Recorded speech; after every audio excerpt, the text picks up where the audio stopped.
인스턴트 음식 소비가 늘어나면서 비만도 함께 늘어나고 있습니다. 또 운동 부족과 지나친 알코올 섭취로 지방간 환자도 날로 늘어나고 있다는 겁니다. 지방간이 생긴 걸 방치하면 지방간염으로 이어지고 심하면 간경변과 간암으로 발전할 수 있는 무서운 질환입니다. 누구도 예외는 없지요. 그런데 간에 지방이 쌓이는 걸 예방해주는 식품이 있었습니다.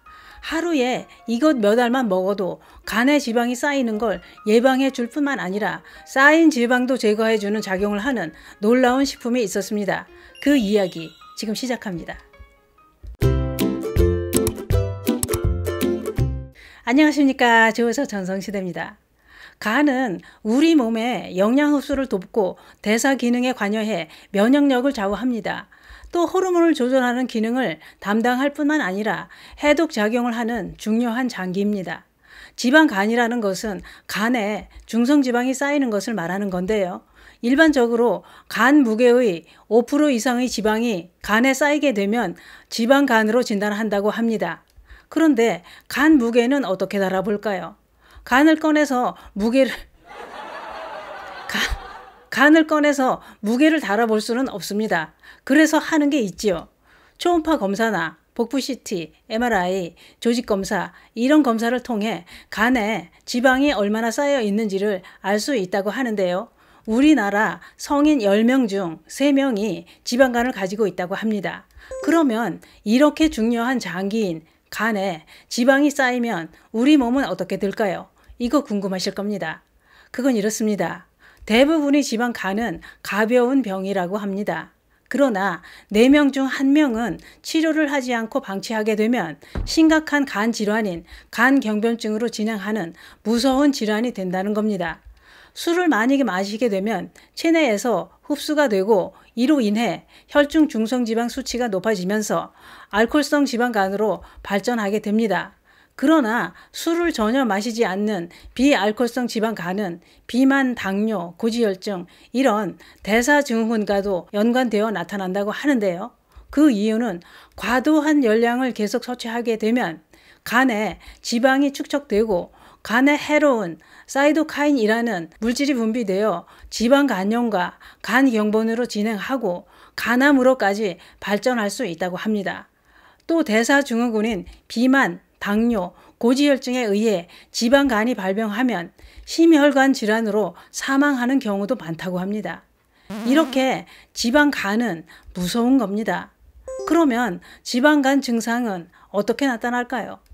간에 지방이 쌓여도 검사를 하기 전엔 우리는 알 수 없습니다. 그런데 상복부가 불편하거나 약간의 통증을 느끼는 정도 또는 전신 쇠약감이나 피로감, 속이 메스꺼리는 증상 이런 게 나타난다고 합니다. 간에 지방이 쌓여 해독 작용이 원활하지 못하면 쉬어도 피곤하고 무기력하게 되면서 이런 증상이 나타난다는 건데요. 그게 그렇습니다. 간은 해독하느라 혹사만 시킬 게 아니라 간 건강에 좋은 식품을 섭취하며 관리를 해줘야 간이 좀 편해지면서 건강해집니다.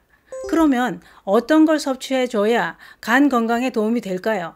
지방간에는 불포화 지방산이 많이 함유되어 있는 식품을 섭취해 주는 게 도움이 된다고 하는데요. 그렇기 때문에 견과류가 지방간 개선에 효과가 좋다고 합니다. 견과류 중에도 특히 지방간에 좋은 식품은 아몬드입니다. 아몬드가 지방간에 효과가 좋은 이유는 이렇습니다. 아몬드에는 비타민 E가 풍부하게 함유되어 있는데요. 이 비타민 E가 간 효소의 활성화를 도와줄 뿐만 아니라 간에 지방이 쌓이는 걸 직접적으로 막아주는 작용을 한다고 합니다. 또 아몬드는 지방 연소에 필요한 비타민 B2가 풍부하게 함유되어 있기 때문에 효율적으로 지방을 태우는 작용을 한다고 하는데요. 쉽게 말하자면 이 말은 아몬드가 지방이 쌓이는 걸 막아줄 뿐만 아니라 지방을 제거해 주는데 도움을 준다는 얘기입니다. 또 있습니다. 아몬드는 지질과 당질의 대사를 높여 간 건강에 도움을 줍니다. 술을 마시면 알코올 분해를 도와줘서 숙취 해소에도 효과가 있다고 하는데요. 그렇기 때문에 술을 마시기 전이나 술안주로 아몬드를 드시는 게 간을 도와주는 겁니다.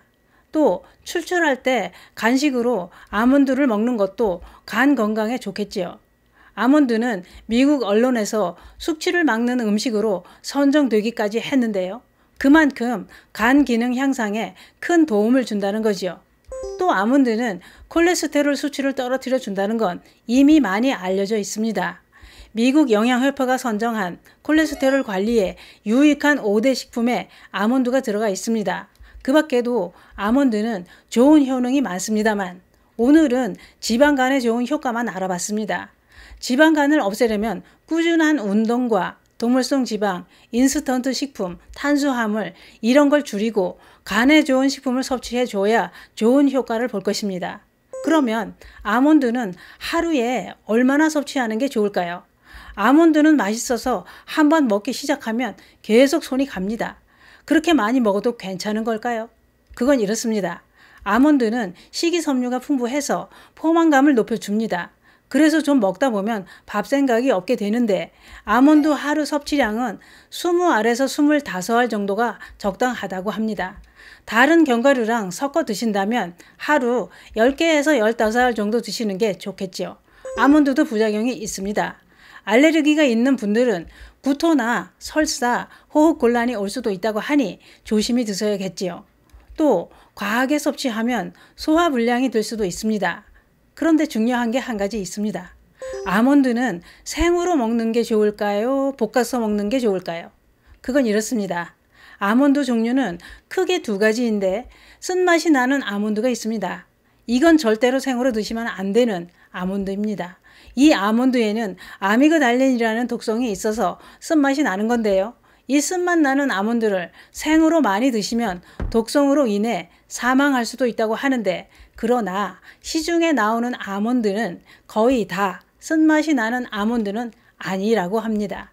단맛이 나는 아몬드도 약간의 독성이 있을 수 있으니 익혀서 드시는 게 안전하다고 합니다. 간 건강에 좋은 것은 아몬드였습니다. 간에 지방이 쌓이는 걸 억제하고 제거하는 놀라운 효능이 있다고 하니 간 건강을 생각해서 간식으로 아몬드를 챙겨 드시는 건 어떨까요? 간에 지방이 쌓이면 더 큰 질환이 생길 수 있습니다. 간이 건강해야 온몸이 건강할 수 있습니다. 감사합니다.